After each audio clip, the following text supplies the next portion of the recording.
तेरा बेटा पढ़ा लिखा रहेगा तो आपके बेटे के बोलने चलने का एक अदब एहतराम के साथ जिंदगी कटाएगा। तो आपका बेटा इतना बिगड़ा है इसलिए कि आपके माँ बहनें बहू बेटियां आज तालीम याफ्ता नहीं है। तीन बड़े तीन दस्तगीर रोशन जमीर शेख अब्दुल कादिर जिलानी गौसे आजम की माँ रात में कुरान शरीफ पढ़ा करती थी, तब के सोती थी। अब्दुल कादिर पेट में होता था, माँ कुरान की तिलावत करती थी, बेटा याद कर लेता था। माँ कुरान पढ़ती थी, बेटा हिफ्ज़ करता था। माँ जिक्र करती थी, बेटा याद कर रहा होता था। और गौसे आजम अब्दुल कादिर जिलानी दुनिया में तशरीफ लाए, दुनिया में पैदा हुए तो 18 पारा का हाफिज़े कुरान पैदा हुए। माँ कुरान पढ़ते से तो बेटा गौसे आजम पैदा हो। आज की मेरी बहू बेटियां, आज की माएँ बहनें टीवी देखती है तब जाके सोती है, मोबाइल देखती है तब जाके सोती है, एलसीडी देखती है तब सोती है, गाना सुन सुन के सोती है, सीरियल देख देख के सोती है। अब जब बेटा पैदा हो रहा है तो गुलाम गौस नहीं पैदा हो रहा है, गुलाम फ्री फायर पबजी पैदा हो रहा है, गुलाम हुसैन नहीं पैदा हो रहा है, गुलाम बोतल पैदा हो रहा है। आजकल तो पिकनिक 1 जनवरी में बहुत मुसलमान का लड़का पिकनिक मनाने निकल गए डीजे के साथ। 3 गो बोतल, 1 गो मुर्गा, 1 किलो चावल, चलो नदी घुलमुड़िया मारे। बहुत लड़का निकल गया। मुसलमानों तौबा करो, बड़ी नाजुक दौर चल रहा है। हम लोग जब कहीं सफर करते हैं तो बड़ा डर लगता है। उनके सब कुछ हो चुका है, आपका कुछ नहीं हुआ है। 100 साल उसने जो मेहनत की है आज रंग पूरे भारत में चढ़ गया है। आज तू इतने होने के बाद भी तुझे डराया जाता है, तुझे दहशत में रखा जाता है, इसलिए कि आपने कभी आलिम उलमा की बात पे अमल नहीं किया। मौलाना नहीं कहते हो, मौलवी है। बता काम पड़े तो हजरत, ये हजरत हमें को मुर्गी जब कर दे हजरत, आज मौलाना साहब चुपचाप सलाम भैया कहाँ मौलवी अरे नहीं साला तुरंत बोल गया। काम पड़ेगा तो हजरत, और काम नहीं पड़ा सलाम बुराई कर। अब जहां भी देखिए मस्जिद में इमाम रख लिया, इमाम के पीछे हाथ धोके पड़ गई। 15 दिन 10 दिन 2-4 महीना इमाम गुजारा बेचारा। अब जब नियत करेगा, नियत करता हूँ जोहर के 4 रकात पीछे इस इमाम के, और फिर नमाज पढ़ के निकलेगा, फिर हाथ धोके पड़ जाएगा पीछे इस इमाम। कहां से लोग बढ़ेंगे? और सबसे कमजोर क्या पता है, हमने कभी आलिम उलमा के मजदूरी दिया ही नहीं सही तरीके। जितने आलिम उलमा हैं आज हम 5000, 6000, 4000 में इमामत कर रहे हैं।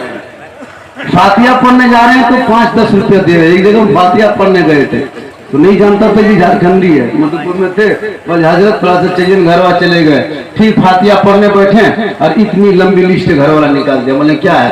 बस दादा नाम, दादी नाम, नाना नानी, मरहुमीन मरहुमात, मोमिन मोमिनात, पूरा खानदान मुखिया भाया, इतनी लंबी लिस्ट। हम बोला क्या करना है? बोल दुआ कर दीजिए। हम दुआ कर दी और करके दुआ निकलने लगे घर से। बोले मौला साहब रुक रुक रुक रुक रुक रुक रुक रुकिए नो। बोले काहे रुकेंगे? दुआ कर दे, अपना वाला नजराना ले लीजिए ना। हम बोले बाप ये क्या देगा, लेकिन वो बूढ़ा पूरा अंदर क्या सीधा कर रहा है। हम बोले ये किला कुटू। बोल मौलाना साहब ये 10 टका तो रख ले, चाहता पी ले। हम बोले हम चाय पीना छोड़ दिए, हम और लिख सकते हैं। ये 10 टका हम नहीं होगा, 100 टका देना। अच्छा जिंदगी भर 10 टका हम फातिहा कराओगे, पूरा खानदान बख्शवाओगे तो 10 टका हम ठिका लिए जन्नत। 10 टका सबने कोई इमाम घुसा फातिहा पढ़ने, देखा शिरनी रखल है, 3 अगरबत्ती खड़ा कर दिया है और 5 जगह सिक्का पड़ल है इमाम का परागर। इधर से घुसा ला इलाहा इल्लल्लाह, उधर से निकल गया मोहम्मद। घर वाला बोला मौलाना साहब बड़ी जल्दी फातिहा भेजोला। अगर इमाम साहब बोला कि 5 टाइम की तो रात में हो सकता हो, 5 टका रात में बैठा के रखे। अजब माहौल है।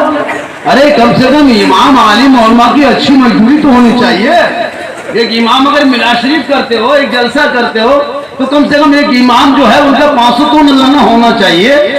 एक फातिहा पढ़ाते हो तो 50 रुपया देना चाहिए। बच्चे से कुरान पढ़वाते हो, पढ़ाते हो, कम से कम 200-250 रुपया तो बच्चे के पीछे खर्चा करना चाहिए। अब आप ही के मोहल्ले में मान के चलिए, कितने घर की आबादी होगी मस्जिद में? 200 घर मान लीजिए। कितना करके इमाम की तनख्वाह उठाते होंगे? 50 रुपया, 100 रुपया कितना उठाते हैं? 50 नहीं उठाते होंगे।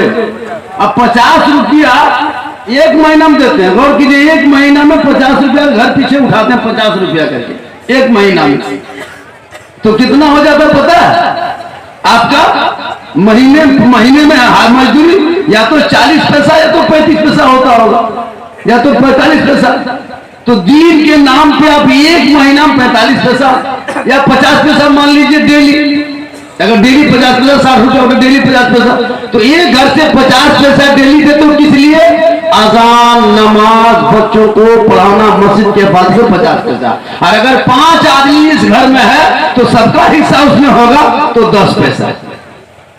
एक इमाम के पीछे 10 पैसा एक आदमी दिन भर में 24 घंटा खर्चा करता है। और थथना पुड़िया डालता है 50 रुपया, खड़े खड़े ठोकेगा दोनों तरफ। 50 रुपया गुटखा खा जाएगा एक दिन में। और एक इस्लाम के पीछे, मस्जिद के पीछे, इमाम के पीछे, कुरान पढ़ाने वालों के पीछे 10 पैसा एक आदमी, घर पीछे 50 पैसा। मौलाना बोले इस्लाम खतरे में है। इस्लाम खतरा में नहीं है, तुम्हारा खानदान खतरा में आ गया। अजब माहौल है, क्यों इतने परेशान करते हो? अरे 100-150 करके उठा के फंड में रखो, 2, 4, 20, 25 लाख रखो। हो सकता है कोई गांव के नौजवान लड़का कोई घटना ना हो जाए, खुदा ना करे, फंड में रहेगा तो मदद कर दोगे। कितने बेटी बाप हाथ में कागज लेके जुम्मा के दिन गेट में खड़े होते इस नीयत से कि हमारे घर में जवान बेटियां पड़ी है, हमारे पास कोई रोजगार नहीं है, हमारे कौम के लोग अपने बेटों की कीमत 2-2.5 लाख रख चुका है। अब वो गरीब बेटी किसान के बाप कैसे, किसान गरीब की बेटी का वो बाप कैसे तुम्हारे बेटे खरीद सकता? मस्जिद के गेट पे आके कागज लेके टुक की बांध के मुसलमान का मुंह देखता है। हमने बहुतों की बेटियों को, बहु बेटियों को देखा है निकाब पहन करके मस्जिद के गेट के सामने में हाथ फैलाए खड़ी रहती है, क्यों कि हम बेटी की शादी करेंगे। हे मुसलमानों, अपने कौम को तू कहां तक पहुंचा दिया? मस्जिद के दरवाजे पे तो अपने बहु बेटियों को खड़ा कर दिया। गरीब बाप रात भर नहीं सोए इसी नीयत में कि मेरी जवान बेटियां हैं। लोगों तौबा करो, जब कोई आपके गांव में इस तरह का मामला आ जाए चंदा के लिए, तो कम से कम उनके हाथों में इतना दे देना ताकि गरीब खुश हो जाए। जब तुम घर से निकलो, अगर आपके पास 4 व्हीलर गाड़ी अल्लाह ने कुछ दौलतें दी है, जो 4 कम्बल गाड़ी में रख के निकला करो, 200-500 रुपया की कम्बल। किसी गरीब को रोज रास्ते पे कांपते ठिठुरते देखो, एक कम्बल उसके सर पे डाल दो, अगर वही वो माँ दवा दे देगी तू कामयाब हो जाओगे। किसी गरीब के झोपड़ी में कभी झांक के देख लेना, तुम हीटर लगा के सोते हो, कम्बल ओढ़ के सोते हो, अंदर दरवाजा बंद करके सोते हो, कभी उस गरीब की झोपड़ी में झांक के देख लेना तो प्लास्टिक को खींच के हवा के जग में आके उसकी पूरी माँ सोई हुई है, एक कम्बल लाके पहुंचा देना ठंडे में। कसम खुदा की वो बूढ़ी माँ अगर दुआ करेगी तो मेरे आका जनाब मोहम्मद रसूलुल्लाह फरमाते माँ की दुआ गारंटी कबूल होती है। इसलिए नौजवानों, अपने हालात को बदलो, क्योंकि खुदा ने आज तक उस कौम की हालत नहीं बदली, न हो जिसको ख्याल आप अपने हालत बदल लें। इसलिए आलिम उलमा पे भी ख्याल रखो, अपने बाल बच्चों पे भी ख्याल रखो, और नौजवानों बदलाव पैदा करो, बदलाओ। इसलिए कि इब्राहिम बिन अदहम के पास एक उनके मुरीद गए, कहा हुजूर एक बात समझ में नहीं आती। कहा कौन सी बात? कहा हुजूर बात यह है कि हम देखते हैं कि बकरी साल में 1-2 बच्चा देती है, लेकिन बकरी का बच्चा घर घर में देखते हैं। बकरी का बच्चा हिंदू मुस्लिम सब खाता है, लेकिन जब देखते कुत्ते की तरफ नजर दौड़ाते हैं तो कुत्ता साल में 5-6 बच्चा देने के बाद भी कुत्ता नजर नहीं आता। आखिर बात क्या है? क्या बात है? गौर कीजिएगा। इब्राहिम बिन अदहम के पास एक आदमी पहुंचा, का हुजूर बकरी साल में 1-2 बच्चा देती है, लेकिन बकरी में बरकत नहीं देखते हैं, और कुत्ता साल में 5-6 बच्चा देती है, लेकिन कुत्ता कहीं नजर नहीं आता। आपकी वजह क्या? तो इब्राहिम बिन अदहम फरमाते सुनो, बकरी जल्दी सोती है रात में और जल्दी उठती है सुबह में। जल्दी बकरी सोती है, जल्दी उठती है, इसलिए अल्लाह ने बकरियों में बरकतें रखा है। और कुत्ता देर तक जागता है, देर तक कुत्ता सोता है, इसलिए अल्लाह ने कुत्तों में बरकतें उठा लिया है। समझे, कुत्ता देर तक जागता है, देखिएगा 1 बजे 1:30 बजे 2 बजे रात तक गोहरा गोरी फेटा फेटी मारा मरी कुकुर लागा है। लेकिन बकरी आपके घर में है, मगरी में बकरी घर में घोड़ाल में घुसाइएगा और ईशा के टाइम में जाके घुस के देखिएगा, सब बकरी सुतल चुपचाप, पठरू भी सुतल। और फजर में कभी घुस के देखिएगा गोहाल, आज चेक करना, फजर के टाइम में ठीक आसान होगी मस्जिद में और गोहाल घुस जाना, सब बकरी खड़ी है, सब बकरी उठ के खड़ी होती है, मैं मुंह निकालो बाहर करो, सुबह हो गई। तो बकरी जल्दी सोती है, जल्दी उठती है, इसलिए बकरियों में बरकतें हैं। और कुत्ता देर तक जागता है और देर तक सोता है, इसलिए कुत्तों में बरकतें चली गई। अब वो कुत्ते की बीमारी हमारे मुआशरे के नौजवान लड़कों में आ गई है। 1 बजे 1:30 बजे रात तक व्हाट्सएप फेसबुक यूट्यूब में आंख खोल के एकदम 1:30 बजे 2 बजे रात तक सुतल जाग रहा है और 8 बजे तक टानिक सुतल, बरकत बरकत खत्म। बताओ मुसलमानों, उनसे सबक हासिल करो। कितना अच्छा आप सुन रहे हैं, कितना बढ़िया जलसा सजाए। इन जलसों में अगर एक बात अमल कर लोगे तो जलसा कामयाब है कि नहीं? इतने बड़ा जलसा हुआ, इतनी तकरीरें हुई, हम लोग तकरीर करने आए और आपके गांव में अगर किसी एक को हम कुछ नहीं कर पाए तो फिर तकरीर करेंगे क्या? होता है ना, इस जलसे में एक नमाजी नहीं बना पाए, एक शराबी को शराब नहीं छुड़वा पाए, है ना, एक बेटा बाप से हाथ उठा के उसे तिलक के लिए वादा नहीं करा पाए कि अब बगैर मांगे नहीं लेंगे, तो फिर जलसा होगा क्या है? जलसे में कुछ बातें हो जानी चाहिए। एक मतलब पूरा मजमा अपने हाथों को उठा के कहें या रसूल अल्लाह। आप लोग इतना छोटा हाथ क्या उठाए? अरे जोर से उठाए या रसूल अल्लाह। माशाअल्लाह बहुत अच्छे सुन रहे, चुके ठंडा का बहुत प्रकोप है, हम लोग देख रहे हैं गली में, यहाँ तो बैठे हो बहुत ज्यादा ठंड है, उनके बावजूद भी आप आज जलसे में बहुत देर तक बैठ गए, लगभग 2:30 बज गया। और थोड़ी देर सुन लीजिएगा, अभी हम रंग में आए कहाँ है? अभी हम रंग मेरी तकरीर 2 घंटा सुबह तक होगी 2:30 बजे तक। आप लोग थोड़ी देर सुनिएगा, क्योंकि 9 बजे से जलसा शुरू हुआ है और 9 बजे से लोग सुन ही रहे हैं और बड़ी अच्छा सुन रहे हैं। और इतने बड़े भूख ठंडा में इतना अच्छा सुनना ये सबके बस की बात नहीं है। बहुत अच्छा आप आज सुने और बढ़िया सुन भी रहे हैं। बस इतनी सी बात है कि अपने बाल बच्चों को तालीम दीजिए। अभी मुझको कह रहा था हजरत आप की तकरीर बाद में होगी, मैंने कहा सुनिए हम लोग लोकल आदमी बराबर आना जाना इधर करते, मेरी तकरीर पहले हो जानी चाहिए थी, सही बता रहा हूँ। ताकि मुफ्ती अहमद साहब बहुत दूर से आए हैं मुरादाबाद से, तो उनकी तकरीर पहले हो जाती है। मैंने कहा अच्छी बात है, सही बात है, सही टाइम पे हो गए, लेकिन मकसद ये होता है कि जिनका बड़ा नजराना होता है उनकी तकरीर आखिर में होती है।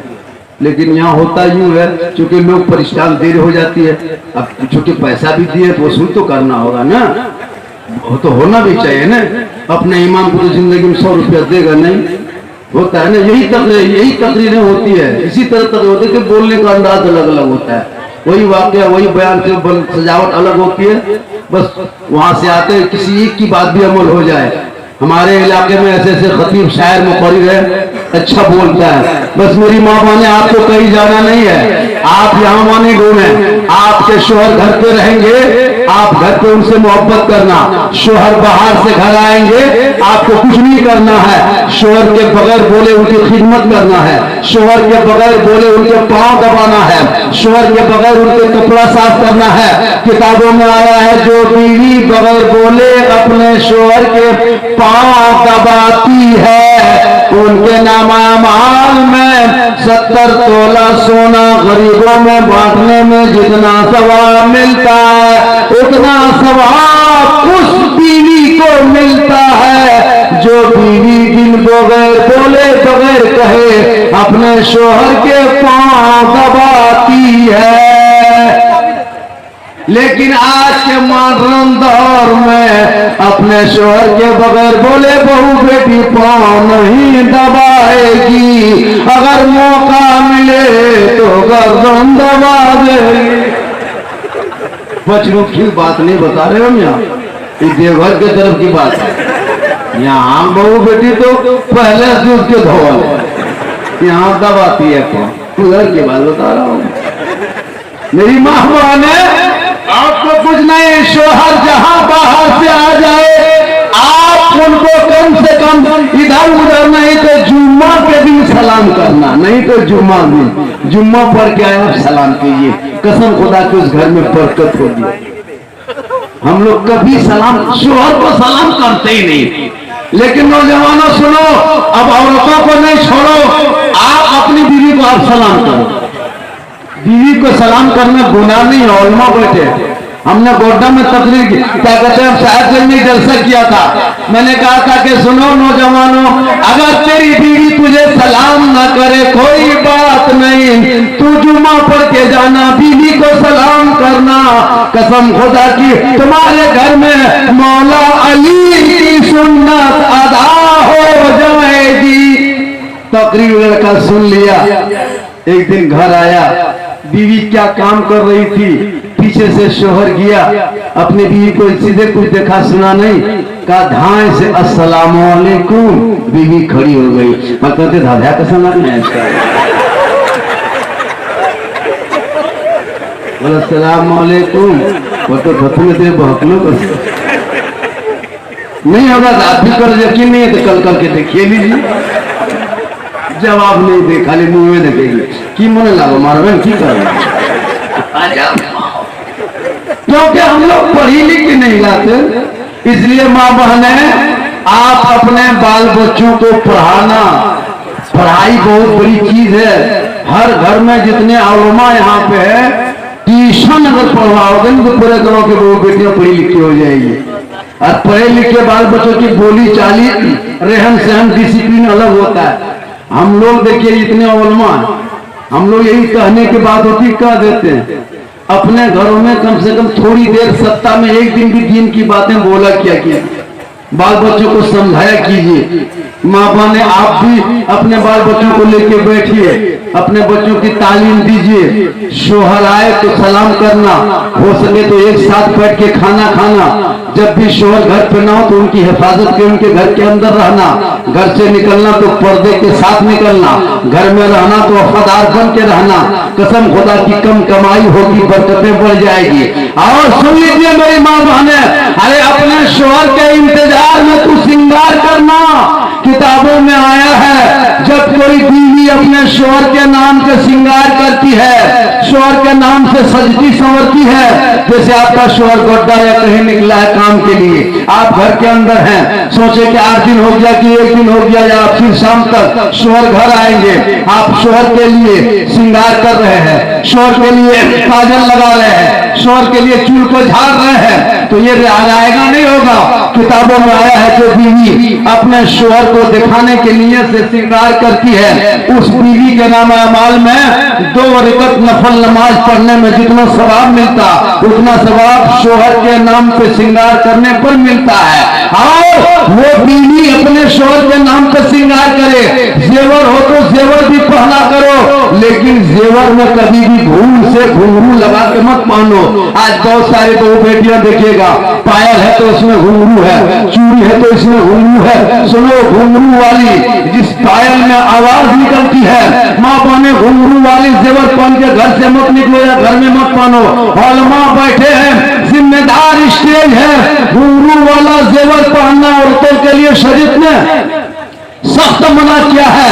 अगर कोई औरत घुंघरू वाला जेवर पहन के घर से निकलती है, उनके पीछे शैतान घूमता है, और जब शैतान घूमेगा निकलेगा तो दिमाग बहकेगा, दिमाग जब हटेगा तो दिमाग दिल भटकेगा, और जब दिल बहकेगा नजर हटेगी, गुनाह होगा। खबरदार, जेवर में अगर घुंघरू है तो उसको फेंक दो, और बगैर जेवर वाली घुंघरू पहनना, बनाओ श्रृंगार करना, शोहर को चेहरा दिखाना। अगर शोहर के लिए श्रृंगार करोगे तो 2 रकअत नफल का सवाब मिलेगा, और वही दूसरे मर्दों को दिखाने की नीयत से श्रृंगार करके, क्रीम लगा के आंगन में या गली कूचा में पीढ़ा में इसकी नीयत से बैठोगे कि दूसरा मेरा चेहरा देखे, कल मैदाने महशर में उस औरत के चेहरे पे गोश्त का कोई लोथड़ा ना होगा, उसे सर के बाल से लटका दिया जाएगा। इसलिए माँ बहने, घुंघरू को निकाल दो, जेवर पहनो, सादी जिंदगी कटाओ।